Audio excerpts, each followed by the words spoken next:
Welcome back to Wholesome Growth. Today, we have to talk about a ghost that sits silently at the kitchen table of millions of marriages, choking out intimacy, joy, and peace.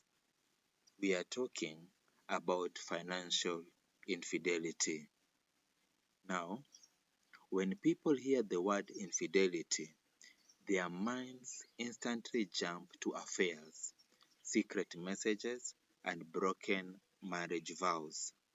But there is another kind of betrayal that burns through trust just as fast, and it happens completely inside the bank ledger.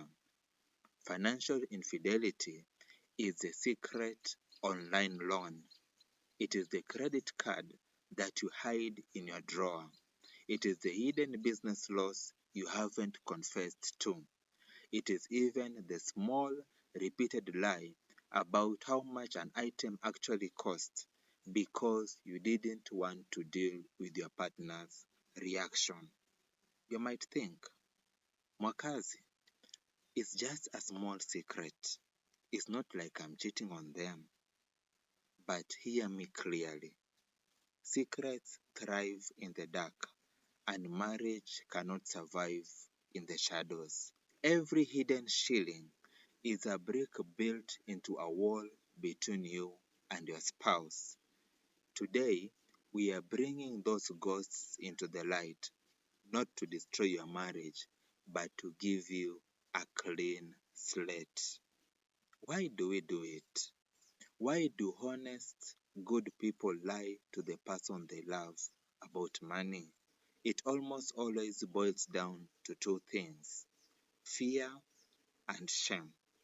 Perhaps you made a bad investment, or you tried to start a business that collapsed, and you're terrified that if your spouse finds out, they will look at you with disappointment. You hide the debt because you are trying to fix it on your own before anyone notices.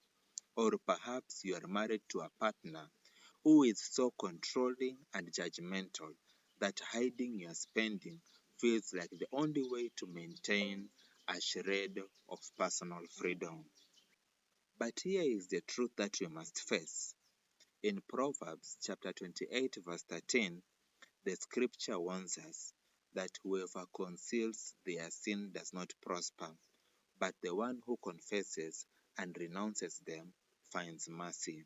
When you conceal financial mistakes, your marriage cannot prosper. The stress of the secret eats you alive. You start avoiding deep conversations. You pull away physically because you feel unworthy and defensive. The ghost in the ledger eventually becomes a ghost in the bedroom.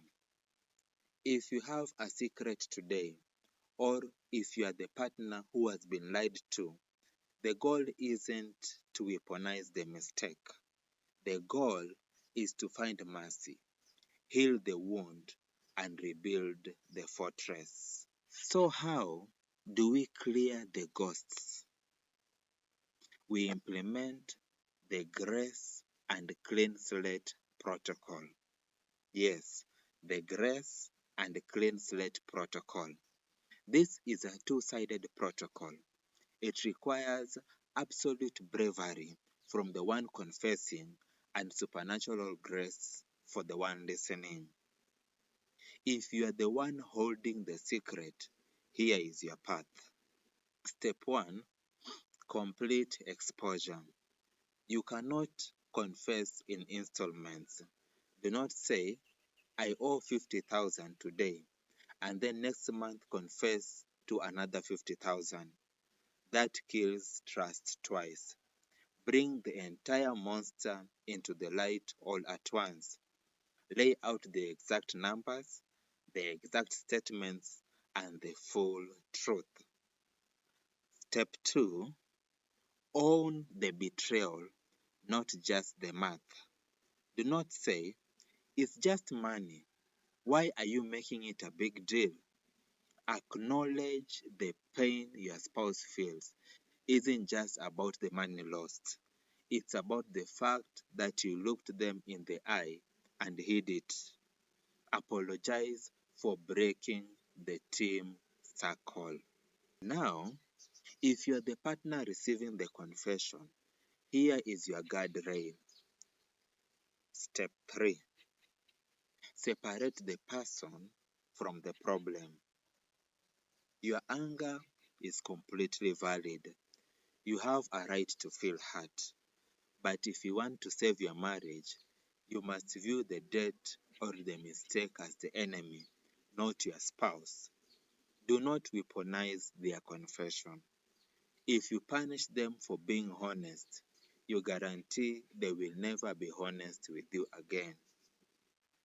Step number 4, build the consolidation plan. Once the truth is out, the ghost loses its power. Now, you stand shoulder to shoulder. You look at the debt together and you say, this is our problem now. How are we as a team going to destroy this monster? Family, there is no financial mistake that is bigger than the grace available to your marriage if you choose to walk in unity. The heaviest bank debt is nothing compared to the weight of a heavy heart. Bring the ghosts out of the closet today. Let the light hit them and watch them disappear. Here is your challenge for this week, and it takes real courage. If you have been hiding a financial truth from your spouse, I want you to request a safe space tonight. Use these exact words. I made a mistake, and because I love our marriage too much to keep secrets, I need to bring something out into the light. And if you are the spouse listening, remember Ecclesiastes chapter 4 that we did last time. Lift your partner up. Don't kick them while they are down. In our 5th and final episode, we are shifting from defense to offense. We are diving into vision of line items. We will lay out the 3-tier legacy map to help you use your money to build your long-term shared dreams. Until next time, keep your slate clean, protect the circle, and keep building your fortress. I'm Mwakazi, and this is Wholesome Growth. See you in the finale.